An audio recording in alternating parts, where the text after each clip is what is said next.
আসসালামু আলাইকুম রহমতুল্লাহ। সুপ্রিয় গাইস, পরন্ত বিকেলে বাংলাদেশ জামাত ইসলামীর শাখা সংগঠন বাংলাদেশ শ্রমিক কল্যাণ ফেডারেশন আয়োজিত শ্রমিক সমাবেশ শেষ করে আমাদের কেন্দ্রীয় মেহমান জনাব মোহাম্মদ আবুল হাশেম বাদল ভাই সহ উপজেলা সভাপতি রঞ্জু ভাই, সুতরাং চট্টগ্রাম ইউনিয়ন সভাপতি রাশিদুল ভাই সহ আমরা বাংলাদেশ জামাত ইসলামের বিশেষ দায়িত্বশীলগণ সহ আমরা আজকে নীলদরিয়া স্পিড বোটে উঠে সবাই মিলে একটু নৌকা ভ্রমণের উদ্দেশ্যে, ভ্রমণ বলতে কি নীলদরিয়া ঘুরে দেখার উদ্দেশ্যে আমরা সবাই এখানে একত্রিত হয়েছি। এখানে রয়েছেন আমাদের পীরগঞ্জ উপজেলার মাওলানা মশিউর রহমান ভাই, তারপর রয়েছে আমাদের জিল্লুর ভাই, আমাদের আরেক শ্রমিক ভাই, আর আমার বন্ধুবর এই নৌকার হলো রাইডার দুলাল শ্রমিক,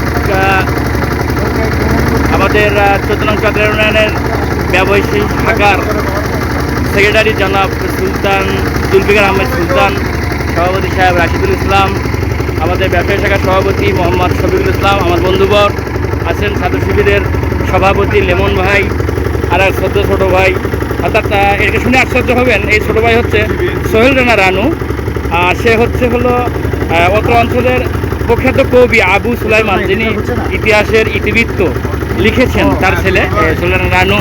আমাদের জামাতের রোকন মিস্টার শামীম ভাই, ওখানে রয়েছেন আমাদের পেশাজীবী সংগঠনের আমার 14 বড় ভাই মতিউল ইসলাম ভাই, একটু মুখটা দেখান। আবার রয়েছেন আমাদের শ্রমিকের আরেক ভাই জিল্লুর রহমান সহ মোস্তাফিজুর রহমান, বাইতুল মাল সম্পাদক চট্টগ্রাম ইউনিয়ন শ্রমিক কল্যাণ ফেডারেশন। এখানে রয়েছেন আমাদের সম্মানিত উপজেলা সেক্রেটারি জনাব আরিফুল ইসলাম রাজু ভাই, বাইতুল মাল সম্পাদক মাসুদ রানা ভাই, বাংলাদেশ জামাত ইসলামী 14 নং চট্টগ্রাম ইউনিয়ন শাখা, আমাদের রুহুল আমিন রঞ্জু ভাই, বিশেষ পরিচিত মুখ পীরগঞ্জ থানার সম্মানিত উপজেলা সভাপতি বাংলাদেশ শ্রমিক কল্যাণ ফেডারেশন। সর্বশেষে রয়েছেন আমাদের সেই কাঙ্ক্ষিত মেহমান জনাব মোহাম্মদ আবুল হাশেম বাদল ভাই, বাংলাদেশ স্থলবন্দর শ্রমিক ইউনিয়নের কেন্দ্রীয় সেক্রেটারি ভাই। আমি আপনার কাছে কথা রাখতে চাই এভাবে যে আমাদের প্রোগ্রামে এসে আপনি যে এই জলাধারের মাঝে বেড়ানোর উদ্দেশ্যে আমরা এখানে রওনা হয়েছি, একটু যদি মন্তব্য করতেন আমাদের সকলের উদ্দেশ্যে। জি, আলহামদুলিল্লাহ, আমি আল্লাহ শুকরিয়া জ্ঞাপন করছি যে আজকে এই পরন্ত বিকেলে প্রোগ্রাম শেষে আপনাদের সাথে একত্রিত হয়ে একটা সুন্দর এই জলাশয়ের মধ্যে আমরা একটা ভ্রমণ করতে পারবো, এই জন্য আল্লাহ শুকরিয়া জ্ঞাপন করছি আলহামদুলিল্লাহ। আসলে আল্লাহ তাআলা দুনিয়ায় মানুষের জন্য নেয়ামত দিয়ে ভরপুর করে দিয়েছে, জলে স্থলে খনিতে আকাশে ইথারে বাতাসে মানুষের জন্য নেয়ামত দিয়ে ভরপুর করে দিয়েছে। এই যে সুন্দর একটা প্রাকৃতিক দৃশ্য, যার একটা জলাশয়, তার চতুর্দিকে সবুজে শ্যামলে ঘেরা একটা সুন্দর প্রাকৃতিক পরিবেশ, এবং এই বিশাল প্রাকৃতিক পরিবেশ, এখানে বিচরণ করতে এই মুক্ত বাতাস, যেখানে অক্সিজেন ভরা, এটা আসলে আল্লাহ শুকরিয়া করার মতো বিষয় আলহামদুলিল্লাহ। তো প্রোগ্রাম শেষে এই অভিজ্ঞতাটা স্মরণীয় হয়ে থাকবে, বিশেষ করে ইসলামী আন্দোলনের জন্য নিবেদিত প্রাণ ভাইদেরকে সাথে নিয়ে আমরা যে এই অনুষ্ঠানটা করতে পারতেছি, আবারও শুকরিয়া জ্ঞাপন করি আলহামদুলিল্লাহ। তবে আগামী দিনে আমরা আসলে আমাদের মূল কাজ যেটা, সেখানে আমাদের এই ভাইরা অবশ্যই অনুপ্রাণিত হবে, মাঝে মাঝে আমরা এখানে এসে প্রোগ্রাম করব, এই আশা ব্যক্ত করতেছি।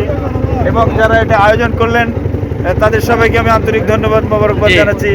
পীরগঞ্জ থানার সভাপতি, সেক্রেটারি এবং অন্যান্য দায়িত্বশীলের প্রতি কৃতজ্ঞতা ব্যক্ত করতেছি, এবং মহান আল্লাহর শুকরিয়া জ্ঞাপন করছি, আল্লাহ যেন আমাদের সবাইকেই আরও সুন্দরভাবে আমাদেরকে পথ চালায় সহযোগিতা করেন, এবং আমরা বিশেষ করে এই পীরগঞ্জে 24টা পেশায় আমরা যাতে করে শক্তিশালী সংগঠন করতে পারি, থানা পর্যায়ে কমিটি করতে পারি, প্রত্যেক ইউনিয়নে কমিটি করতে পারি, প্রত্যেক ইউনিয়নে অফিসগুলো সমৃদ্ধ করতে পারি, আল্লাহর কাছে সেই তৌফিক আমরা কামনা করি।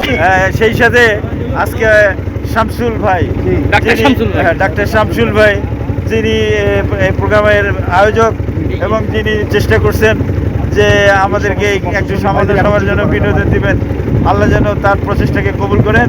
আমি আন্তরিক ধন্যবাদ মোবারকবাদ জানাচ্ছি ডাক্তার শামসুল ভাইকে। আর সেই সাথে ডাক্তার শামসুল ভাইয়ের কাছ থেকে আমরা প্রত্যাশা করব যে আল্লাহ তার যে মেধা, তার যে দক্ষতা যোগ্যতা দিচ্ছে, সেই অনুযায়ী পীরগঞ্জ শ্রমিক কল্যাণ ফেডারেশনে যথাযথ একটা ভূমিকা আমরা তার কাছ থেকে আশা করতেছি। সবাই বলেন আল্লাহ আমিন। আমিন। সুপ্রিয় গাইস, আপনারা দেখতে পাচ্ছেন বলতে গেলে আমার দুই দাদা দুই পাশে, মাঝে আমার এক ছাত্র, এরা সহ নৌকা ওরাও ভ্রমণ করতেছে। আর সত্যি কথা বলতে আপনারা আশ্চর্য হয়ে যাবেন যে আমাদের নীলদরিয়ার মাঝে যে এত সুন্দর মাছ রয়েছে।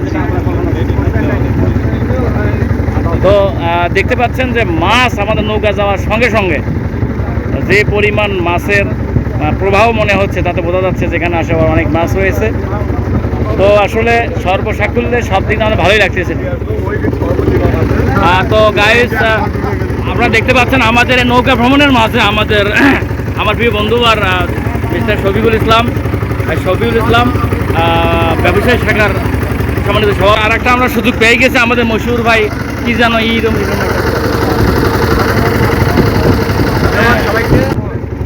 প্রায়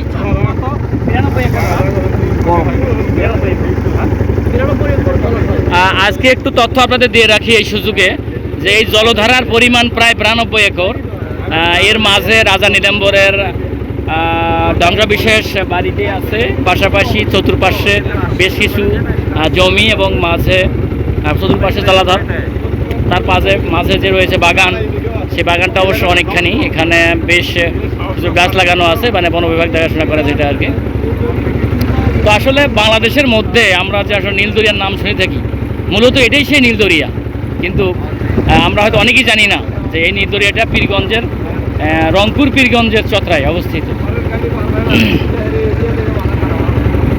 তো